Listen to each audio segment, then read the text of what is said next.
Is it on? Okay. Hello, I am Apprentice Squire Moth. Thank you all for coming. This class is Intro to Arts and Sciences. So we're going to talk a little bit about some of the various crafts that are in the game. We're going to talk about the basics of arts and sciences competitions. And then we're going to talk about how you can get involved if you want to learn more about crafting in the game. Talk louder? Okay. Alright, so first let's just talk about the basics of some of the crafts that are in the game.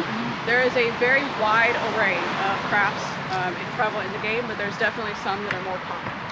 So first, I think most obvious, sewing. A lot of people like to make their own garb or make garb for others. So we have some really awesome examples of sewing over here. This is a coat made by Sir Mallory Force or Cornix. This is a tabard made by Abacus Blue. And then we have another tabard over here, also made by, this is a tunic. This is a tunic made by Abacus Blue as well. And you guys will have an opportunity to come look at this stuff in closer detail later. But these are just some examples of some of the sewing that we have in the game. This one, for example, has block printing on it. So Blue actually made a stamp and used the stamp to make these little cicadas and then sewed them via applique onto the tunic or a tabard. This one also has some applique details. Applique is a really common craft within sewing. So there's a lot of different variation. This one also has some applique on it, up the symbol. There's a lot of variation within sewing in Belagarth, and there's a lot of really, really talented sewers. Leatherworking is another common one. Is this leather? Yes. Yeah. That's because armor can be either leather or metal. This is an example of some leather armor of Vander's that I'm breaking. I thought it was real bone when I first saw it. Yeah, he's very great at this. There we go. All right, we put it back together. So this is an example of some leather armor that our president, Paladin Vander, has made. Metalworking is another common one. I don't have any examples of that unless anyone has their knight's chain on. There we go. There's a knight's chain over there. Yeah. A common use of metalworking is, you know, it can be chainmail. People make their own chainmail, and then also people make their own chains. So this is a knight's chain of Sir Ink that someone has made. I don't know who. Fiber arts, also very common. We have some knit work here. This is a little wraparound style. I don't know what this is officially called, but you know, it's like a little wrap. We have a crocheted hat that Squire Creek has made. We have some knit items from, oh, this is actually crochet. This is a crochet item, and then also another crochet item here. And then a knit also wrap, question mark? Yes, a knit wrap that Squire Nia has made here. Plasti dip, a very common one as well. People use this to embellish a lot of their gear. So this could be shields or it could be weapons. This, for example, is a plasti dip handle on a sword. So it is 3D printed, I believe. It is in the style of a lightsaber. So it's just an example of how you can plasti dip a weapon. And then up front here, I have a couple different examples of some plasti dip shields. These are all, these two right here. These are both by Sir Gallon. He makes a lot of the plasti dip shields in the game. But as you can see, when you do the plasti dip, you can get the dimension in it. It's a little bit more 3D. We got some effects here, probably also some airbrushing and how he has painted this. On the topic of shields, visual arts is another very big part of the game. People paint their own shields. This is one that Sir Mallory has done here that has her heraldry on it. It's a very common implication of visual arts within the game. Oh, I forgot Vander's little... This is a sword. Legally, this is a sword. People can get really creative with their plasti dip. Also in the category of foam smithing, but not plasti dip, this is a shield that Squire Frederick has made, and it actually spins. So foam smithing can include not only, you know, the decorative side, but also the functional side of the items as well. Culinary arts, also a thing that is gaining prevalence. These are some pickles that Sir Goldbug has made, and that is a more and more common art within Belagarth recently. So these are just some examples, and like I said, oh, there's also this applique tabard.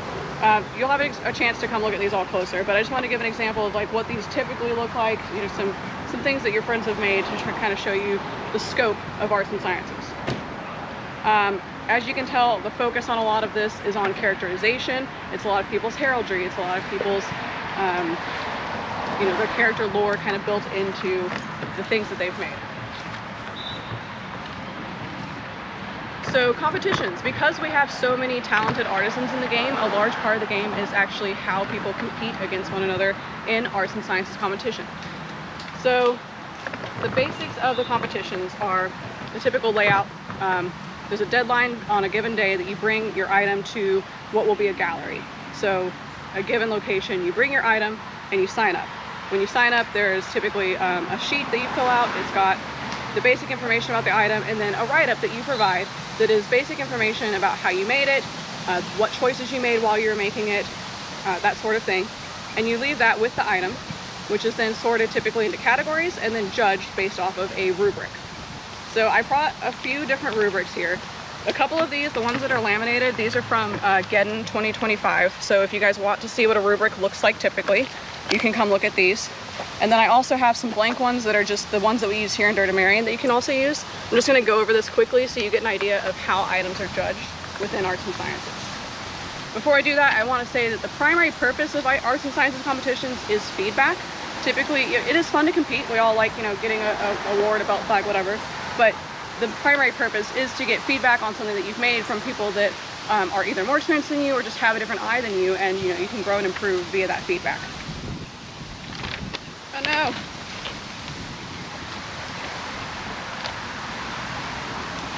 I use the pickles to weigh down the rubrics. Alright, so typically on a rubric, it's going to be sorted into sections. Construction, obviously a big section of it, and there is a score. On mine, I have a 1 through 5 score that a judge will give you, so they'll come and they'll look at your piece and they'll say, how well was this constructed? And they'll give you a score out of 1 through 5 that'll go over here. Next, they're going to look at the design of it. So this is the quality of skill and effort involved in the visual appearance of the piece. Also give you a score 1 through 5 of that. Creativity and ambition. How out of the ordinary is this piece? Is this something that's very common? Is this something that we've never seen before? That sort of thing. On my rubric, I have a section for exposition. This is how well of a write-up did you do? So when you gave me your write-up explaining your piece, how well of a job did you do explaining the choices that you made, how you made it, that sort of thing. This is a really important part of a competition that often gets overlooked, but from a judge's perspective, it's very valuable to have like a really quality write-up so that the participant's not usually there when they are judging the piece. So anything that you need them to know about your piece needs to be in that write-up so that they can adequately judge the piece. And then on mine, I have judges' observations, and this is, you know, how the judge personally evaluates your item. And this is along the lines of like, does this meet the basic criteria of a competition? So from those scores, these are all weighted. Some things mean more than others. Obviously, like construction and function weighs a lot more than the judge's observations. So from each of these individual scores that you're given, we then calculate a weighted score, and that is your total score from the project. So every single item that is entered will be given a numerical score based on the rubric, and then by category is typically how awards are given. So for example, if you come and you submit something in the fiber arts category, that's gone forever now.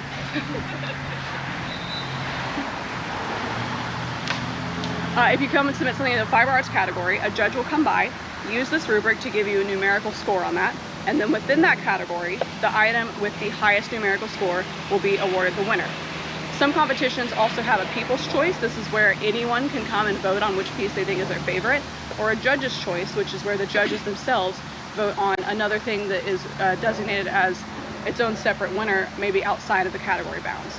Not all competitions use categories to assign winners, but it is definitely used to assign judges so that the people judging your item are people that are proficient in the skills that were used to make that item.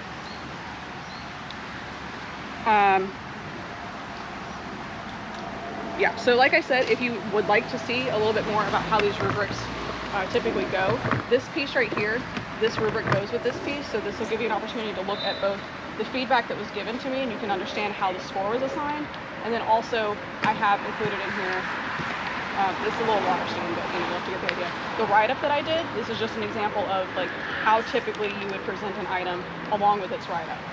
Thank you, Bash, for bringing this leather helmet. This is another example of leatherworking in the game. This is an armor grade helmet that someone has made. It's a really great example of what leatherworking can look like. So that is there for anyone to look at. There's another one as well that goes with the shield over here if you'd like to look at that. So now that we've discussed the basics of what the crafts are. And just to be clear, there are many, many more crafts, scope of work within Bellegarth than what I have here, but these are also still really great examples. If you're interested in getting involved, there's a lot of ways to do that. The most structured way is via the Artificers Guild. This is a guild within Bellegarth that has 3 ranks. It has Apprentice, Journeyman, and Master. If you would like to join the guild, you enter as an apprentice under a master. This is someone who's already achieved that rank, who acts as your mentor and guides you through the rest of the ranks. They will guide you from apprentice to journeyman and then to master yourself. This is a fairly easy process. It's an application literally online. You submit a Google form, and then there's a list of masters that you can contact. Sometimes one will reach out to you, however that works best for you. And you can view masters online, sorted by what kind of crafts they do, that sort of thing. So within the Artificers Guild, you don't have to have a primary focus coming in, but as an apprentice, you're expected to choose a primary and a secondary craft and kind of focus on building those skills as you move through the ranks. If you would like to get involved with the Artificers Guild, I will have a QR code you can scan to join the Discord later, which also has more resources on it. If you are not interested in that structured of an approach, we also have a ton of resources online. So within the Dirty Marion Discord, there is a resources tab that has resources on, sewing your first tabard, that sort of thing that you can use. The Artificers Guild has its own online library that is full of also similar resources that are sorted by craft as well. So even if you don't want to join the guild, you are still welcome to use their online resources as a means to help yourself create some crafts. And then as you can see from the very wide array of things here, your realmmates are an excellent resource. So the people around you are very skilled artisans, and I'm sure would be happy to help you get started on any given craft that you would like help on. So with that being said, if you would like to come look at these items, feel free to do so. And then if you have any questions about a particular item, I can direct you to who made it if you are interested in talking to them a little bit more about how you can get started as a crafter as well. Thanks, guys. I'll just do like a sweep of the table. I guess we'll start from like here. I brought a set of clean chopsticks if anybody likes to try a pickle. That's sick. I think this is an avenue for Is it common for is it common for judges to discuss the item with the person who created it in Bellegarth competitions? They can. So typically what happens is there's like a several hour window that the judges come in and judge, and then there's a 30-minute period where the awards are announced. If you come and pick up your item during that time, the judges are usually there. But they don't do like before scoring it, they won't have like a presentation where No. that's not common. Sometimes people are given the option. So like, for example, I think at Oshfest, if you submit online, there's a checkbox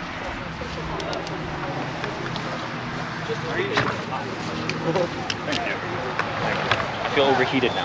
or you can come and like verbally present it and somebody choose to.